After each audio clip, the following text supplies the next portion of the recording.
In our What's Important Now brief, we talked about the war that no one declared, the slow, patient, institutional transformation of American culture away from its Christian foundations, the battle that has been going on for decades that most Americans do not see coming because it was never announced. Today, I want to go deeper on that because I think understanding how this kind of war works, how ideas move through institutions and reshape cultures over generations, well, it's essential to understanding what we are facing. And more importantly, it is essential to knowing how to respond. Welcome to Why It Matters. I'm Tom Sears. This is an 8 to 12 minute tour of history, faith, and worldview to give you the deeper context behind what is happening in this country right now. In the 1930s, an Italian political theorist named Antonio Gramsci sat in one of Mussolini's prisons, and he spent a great deal of time talking. He was a Marxist, and he believed the existing order needed to be overturned. But he had watched the traditional revolutionary playbook fail across Western Europe. So, violent revolution had not swept away the old order. The working class, well, they didn't rise up, and the system had not collapsed. And he wanted to understand why. And the answer that he arrived at was this.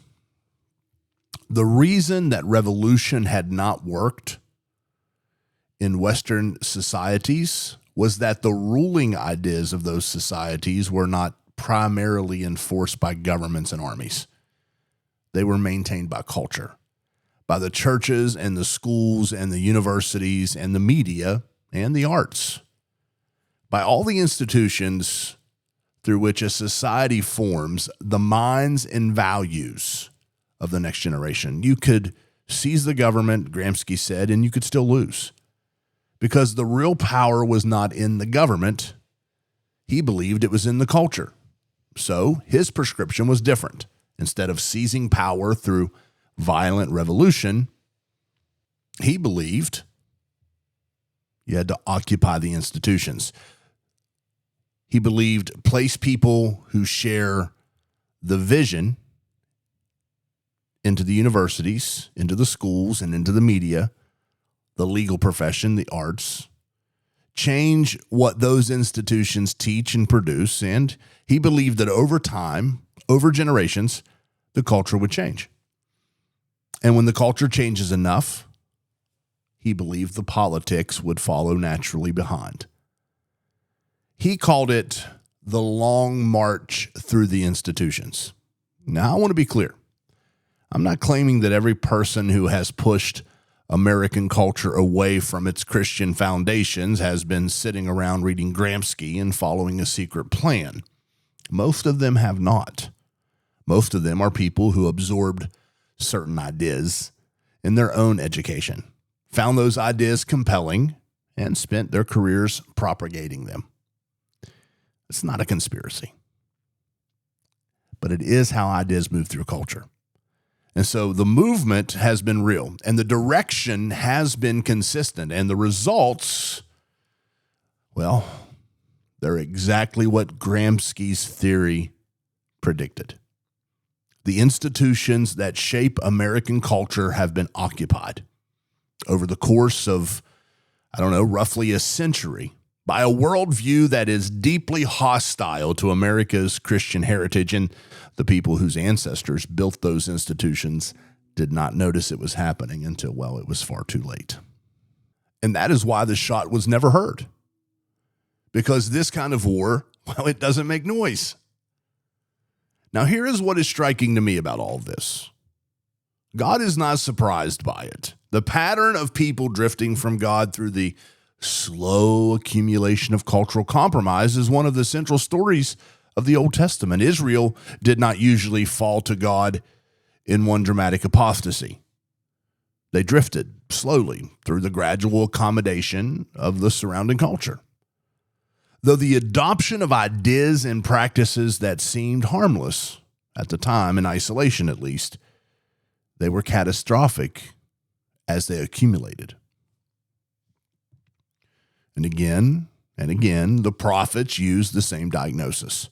The people did not know the time they were living in. They were not paying attention to what was happening around them, and they were comfortable and prosperous and spiritually asleep while the foundations crumbled. The prophet Jeremiah watched this happen in real time. He watched Jerusalem slide toward destruction while the people around him, well, they just insisted that everything was, well, just fine. And his response is one of the most haunting passages in all of Scripture, Jeremiah 6:14. They have also healed the hurt of my people slightly, saying, peace, peace, when there is no peace. Did you catch that? Peace, peace, when there is no peace. That is the condition of a people who are not paying attention. They've been told by their leaders and their culture that everything is fine. You're not fading. It's not as serious as it looks. There's no need for alarm. It doesn't need to be raised. The comfortable version of events, that's the accurate one. But the Apostle Paul saw the same danger in the church. And he issued the same warning to Rome in Romans 13:11. And he said, and do this, knowing the time that now it is high time to awake out of sleep, for now our salvation is nearer than when we first believed. He said, knowing the time. That phrase is the foundation of everything. You cannot act rightly if you cannot see clearly. And you cannot fight a battle that you don't know is being fought. You cannot defend ground you do not know is being taken. It's the most dangerous condition for a believer. It's comfort. It's the peaceful feeling that comes from not paying attention. Paul's instruction was to wake up. He said, wake up, cast off the works of darkness, put on the armor of light. And he didn't say someday, not someday, not when the crisis becomes undeniable. He said now, while there's still time to act.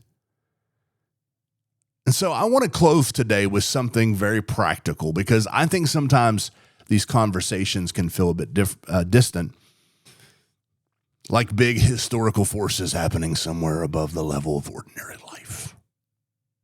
But the reality is they are not distant.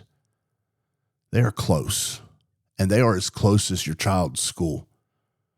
They're as close as your grandchild's textbook. The news that you consume, it's that close. The platform that your teenager is spending hours a day on, it's that close. The university that your graduate just enrolled in, it's that close. You see, the long march through the institution, or I should say through the institutions, it's not an abstraction. It's specific ideas being taught in specific classrooms to specific children who will grow up to be the culture.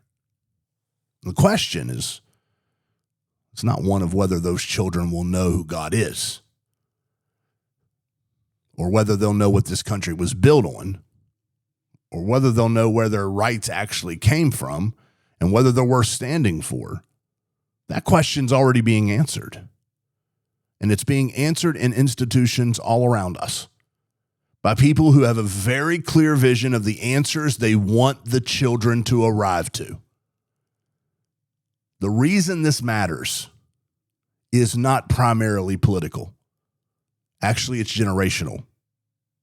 It's about what the world, let me say it this way. It's about what the world needs to look like for your children and grandchildren.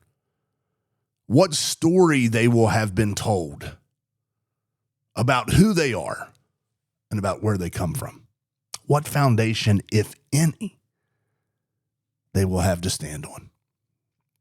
Knowing the time means understanding that the decisions this generation makes about whether to engage or to retreat, whether to speak or to remain silent, whether to show up or to stay comfortable.